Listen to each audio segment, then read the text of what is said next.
चला तर मग हे समजून घेऊया. आजच्या या डीप डाईव्हमध्ये आपण एका अशा विषयावर बोलणार आहोत जो महाराष्ट्रातल्या घराघराशी जोडलेला आहे.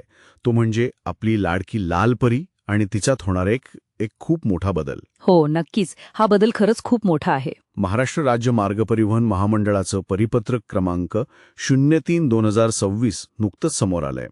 दररोज एसटीने प्रवास करणाऱ्या 65 लाख प्रवाशांचा कागदी पासेसकडून डिजिटल काय म्हणतात त्याला, नॅशनल कॉमन मोबिलिटी कार्ड म्हणजेच एनसीएमसी कडे जाणारा हा प्रवास कसा असेल हे आपण बघणार आहोत. अगदी बरोबर. आणि या बदलाची खरी व्याप्ती समजून घ्यायची असेल तर आपल्याला आधी सध्याच्या व्यवस्थेकडे पाहावं लागेल. हो, म्हणजे सध्याची व्यवस्था किती मोठी आहे याचा विचार केला तर. हो ना. एसटी महामंडळ दरमहा तब्बल 13 कोटी प्रवासांना सेवा देतं. यात महिला सन्मान किंवा अमृत ज्येष्ठ नागरिक अशा 35हून अधिक सवलतीच्या योजना आहेत. 35? बापरे. हो, पण जुन्या पद्धतीत एक मोठी अडचण होती. हस्तलिखित पासेस आणि बनावट आधार कार्ड दाखवून सवलतीचा गैरफायदा घेण्याचं प्रमाण खूप जास्त होतं. त्यामुळेच प्रशासकीय कामात वेळ जायचा. वेळ तर जायचाच, पण महामंडळाचं कोट्यावधी रुपयांचं नुकसानही होत होतं. इथेच खरी रंजक गोष्ट समोर येते.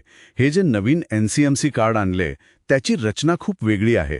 यात ऑफलाईन आणि ऑनलाईन असे 2 प्रकार आहेत. हो, आणि हे समजून घेणं खूप महत्वाचं आहे. पण मला एक सांगा, जर एखाद्या खेड्यात इंटरनेटच नसेल तर हे स्मार्ट कार्ड कसं चालणार? हा प्रश्न नक्कीच पडू शकतो. याचं उत्तर कार्डच्या ऑफलाईन वॉलेटमध्ये दडलंय. ऑफलाईन वॉलेट म्हणजे कार्डमधील एका छोट्या चिपवर तुमचे पैसे आधीच सेव्ह केलेले असतात. म्हणजे तिथे नेटवर्कची किंवा रेंजची गरज नाही. अजिबात नाही. त्यामुळे ग्रामीण भागात इंटरनेट नसतानाही वाहकाकडची तिकीट देणारी जी ETIM मशीन असते त्यावर फक्त हे कार्ड टॅप केलं की लगेच तिकीट निघतं. ही खूपच प्रॅक्टिकल सोय आहे. आणि या नव्या कार्डमुळे ते जे बोगस पास वापरणारी लोक होते त्यांना कसा आळा बसणार आहे? त्यासाठी या कार्डला थेट सरकारी डेटाबेसशी जोडलंय. म्हणजे शालेय विद्यार्थ्यांसाठी असलेल्या सरल पोर्टलशी विद्यार्थ्यांचे पास जोडले जातील. अच्छा, म्हणजे थेट डिजिटल जोडणी. हो. महिला आणि ज्येष्ठ नागरिकांसाठी कार्ड आधारशी लिंक असेल तर दिव्यांग प्रवाशांसाठी असलेल्या UDID म्हणजेच युनिक डिसेबिलिटी आयडीशी त्यांचे पास जोडले जातील. यामुळे बोगस लाभार्थी आपोआप बाद होतील. हे तर उत्तमच आहे. आणि आणखी एक महत्वाची गोष्ट म्हणजे हे कार्ड सगळ्याच प्रवासासाठी चालणार आहे. सगळ्या प्रवासासाठी म्हणजे कसं? समजा एखादा प्रवासी सिंधुदुर्गच्या छोट्या खेड्यातून एसटीने प्रवास करून मुंबईत आला तर तो त्याच एका कार्डवर मुंबईत मेट्रो किंवा बेस्ट बसनेही प्रवास करू शकतो. हे सगळं ऐकायला खूप भारी वाटतंय, पण मला एक प्रश्न पडतोय, याला काही विरोध वगैरे झाला नाहीये का? तसं बघायला गेलं तर कारण या कार्डसाठी 199 रुपये नोंदणी फी घेतली जाते ना. जे लोक आधीच मोफत प्रवास करतात त्यांच्यासाठी फी जाचक वाटू शकते. छत्रपती संभाजीनगरमध्ये यावरून काही प्रवाशांनी नाराजी व्यक्त केल्याचंही वाचनात आलं होतं. हो, आणि हा विरोध स्वाभाविक आहे. परिसर या संस्थेचे रणजित गाडगेळ यांनी याच अनुषंगाने एक महत्वाचा मुद्दा उपस्थित केलाय. कोणता मुद्दा? त्यांच्या मते समाजात तंत्रज्ञानाची सवय नसलेला एक मोठा वर्ग आहे.